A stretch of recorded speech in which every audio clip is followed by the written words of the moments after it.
Assalamualaikum warahmatullahi wabarakatuh. Sahabat Sisi Lain, beberapa waktu lalu saya juga mengunjungi Museum Samudra Pasai ini dengan kondisi yang tidak serusak ini. Walaupun di beberapa tempat terjadi keretakan dan sebagainya sesuai dengan hasil pemeriksaan dari Kejari atau Kejaksaan Negeri Aceh Utara. Tapi saya kembali pada Senin 12 Juni 2023 dan hasilnya memang sudah sangat mengecewakan.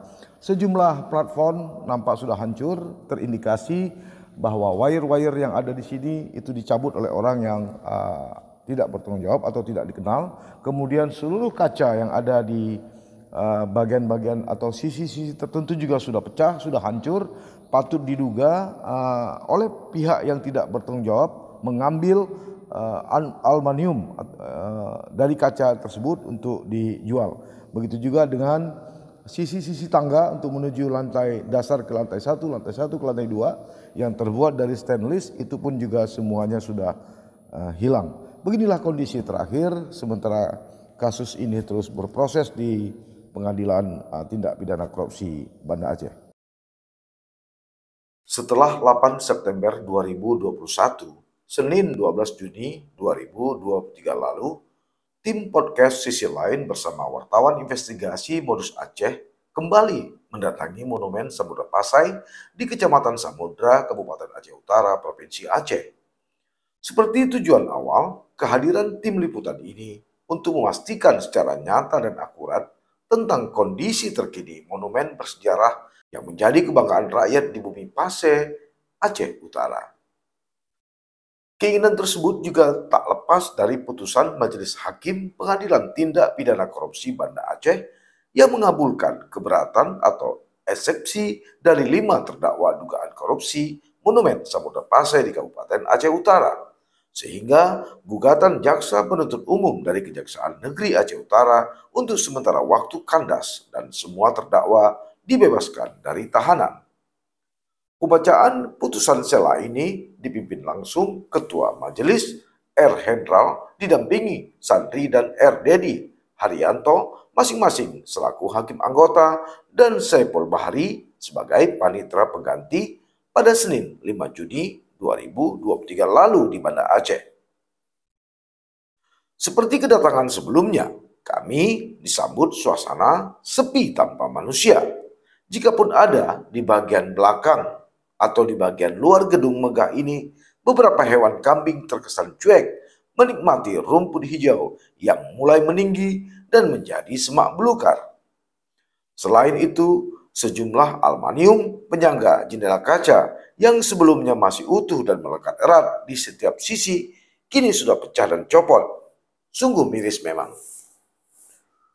Tak puas searah mata memandang dari luar, kami pun masuk ke dalam gedung. Ini tak sulit kami lakukan, sebab semua pintu kaca yang sebelumnya terkunci kini terbuka tanpa sekat. Kondisinya memang sungguh berbeda. Setali 3 uang, kondisi di luar dengan di dalam gedung ternyata sama saja, bahkan jauh lebih miris dan tragis. Jika sebelumnya plafon tampak rapi, kini sudah menganga lebar dan terkuat. Sementara sejumlah kabel listrik juga sudah dicopot orang tak dikenal. Kondisi serupa juga terlihat pada sisi kiri dan kanan tangga, bila sebelumnya ada pembatas yang terbuat dari galvanis dan stainless, kini telah hilang, sehingga sangat berbahaya bagi keselamatan jiwa. Jangan ditanya aluminium yang menempel dan menjadi penyangga jendela serta pintu kaca, semuanya sudah dicopot, sehingga pecahan kaca berserakan di lantai. Dari bentuk kerusakan dan kondisi yang ada dapat disimpulkan perbuatan tersebut dilakukan orang tak dikenal dengan motif mengambil secara paksa dan merusak semua bahan yang bisa mereka jual. Ironisnya, semua perbuatan pidana ini terjadi begitu saja tanpa ada pengawasan dan penjagaan dari pihak terkait. Padahal status gedung ini sebagai barang bukti dari dugaan perbuatan tindak pidana korupsi di bawah pengawasan Kejaksaan Negeri Aceh Utara. Tapi ya itu tadi, jangankan pengawasan dan pengawalan agar semua aset milik gedung tersebut utuh dan terawat, garis polisi pun tidak ada. Itu terjadi sejak awal gedung ini dinyatakan bermasalah atau di bawah pengawasan Kajari Aceh Utara. Sekedar mengulang, pembangunan Monumen Islam Samudra Pasai ini dibiayai dengan anggaran pendapatan belanja negara atau APBN yang dikerjakan 5 perusahaan sejak tahun anggaran 2012 hingga 2017. Pada 2012, proyek tersebut dikerjakan PT PNM dengan anggaran 9,5 miliar. Kemudian dikerjakan PT LE dengan anggaran 8,4 miliar pada tahun 2012. Pada tahun 2014 dikerjakan PT TH dengan anggaran 4,7 miliar rupiah. Sementara itu pada tahun 2015 dikerjakan kembali PT PNM dengan anggaran 11 miliar. Disusul pada 2016 dikerjakan kembali PT TH dengan anggaran 9,3 miliar serta dikerjakan PT TAP pada tahun 2017 dengan anggaran 5,9 miliar.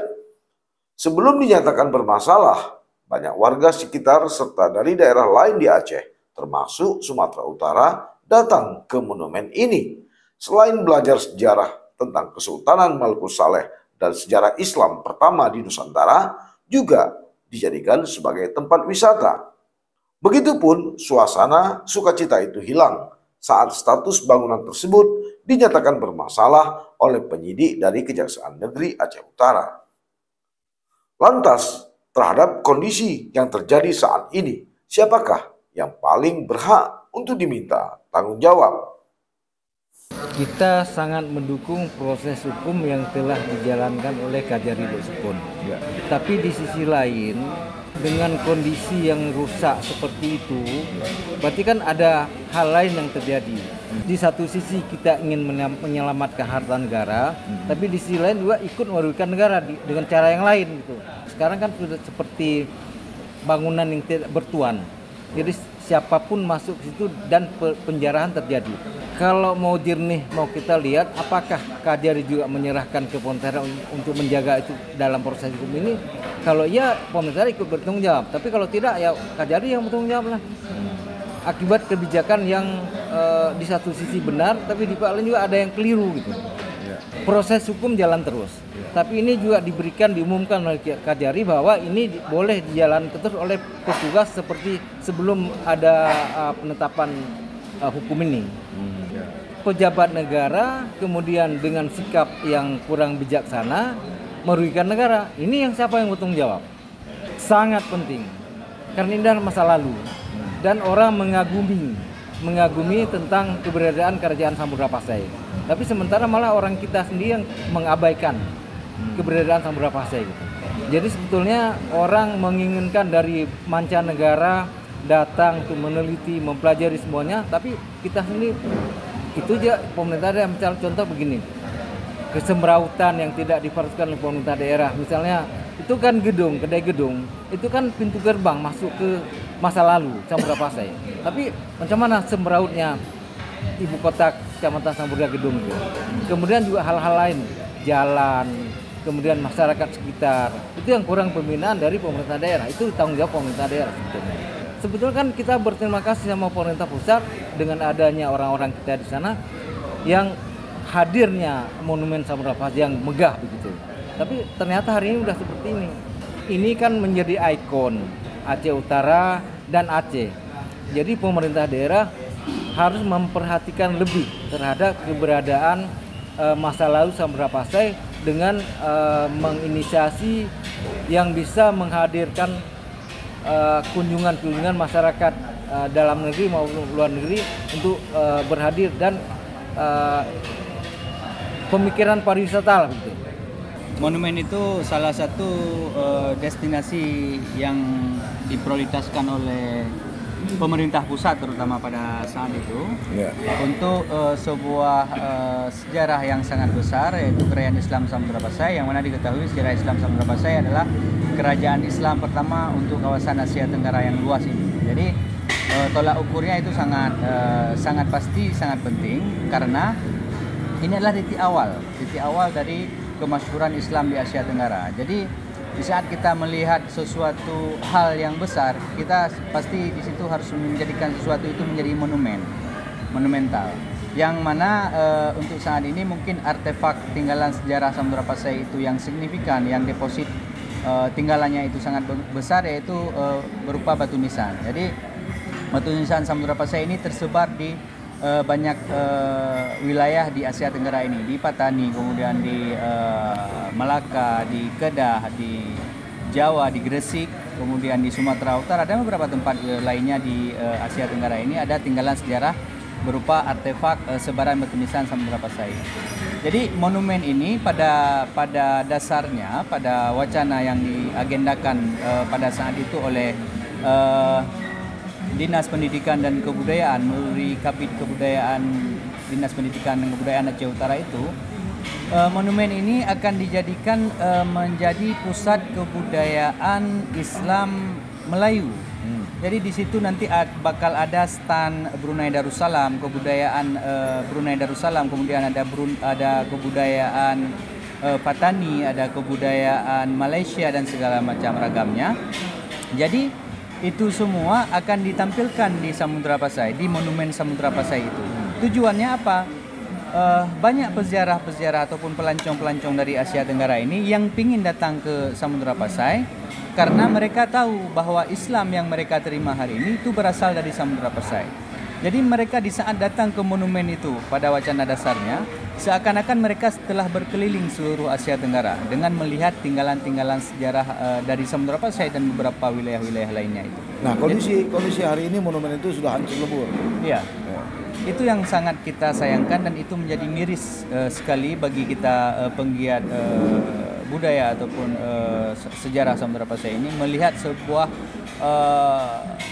rencana besar yang digagalkan oleh suatu hal yang kita mungkin tidak begitu tahu juga apa alasannya dan segala macamnya. Tapi yang pasti kita melihat secara fisik itu kita tidak bisa menerima. Tidak bisa menerima karena hal yang seharusnya besar itu sekarang sudah menjadi amburadul, bahkan itu sangat sudah tidak berguna lagi untuk kita sekarang ini. Kita tidak begitu tahu juga siapa yang sebenarnya harus kita salahkan untuk kejadian semacam ini. Yang pasti pengambil kebijakan ataupun orang-orang yang terikat dengan monumen itu, baik itu dalam hal kasus monumen sekarang yang sedang bergulir, itu mereka harus bertanggung jawab, harus menetralisir kembali apa-apa hal kerusakan yang terjadi di monumen itu sekarang. Saran kita sebagai masyarakat Pasai, di mana bumi Pasai ini bumi yang sangat diidamkan oleh banyak wisatawan dari berbagai kawasan di Asia Tenggara. Terakhir kemarin saya pernah mendampingi seorang wisatawan dari Langkawi, kawasan Kedah. Itu kawasan yang tidak begitu populer mungkin di Malaysia. Tapi orang tersebut datang ke Samudra Pasai itu mengumpulkan uang selama 4 tahun. 4 tahun demi ingin datang ke Samudra Pasai, menginjakkan kakinya di tanah Pasai ini.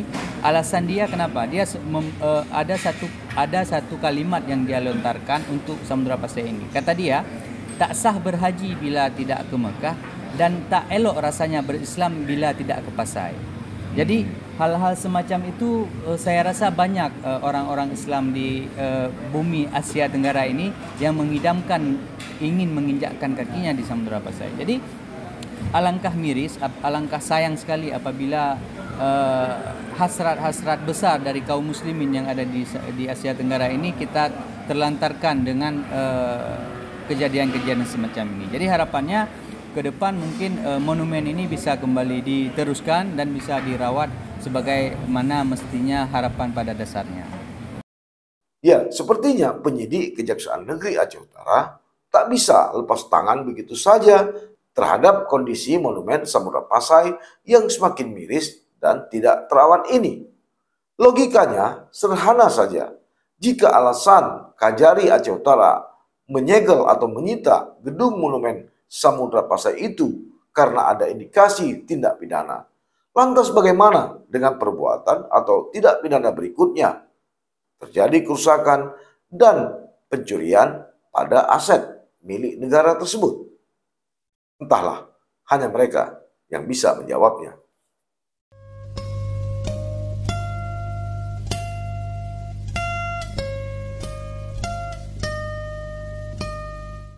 Jangan lupa like, komen, dan subscribe. Serta aktifkan lonceng notifikasi.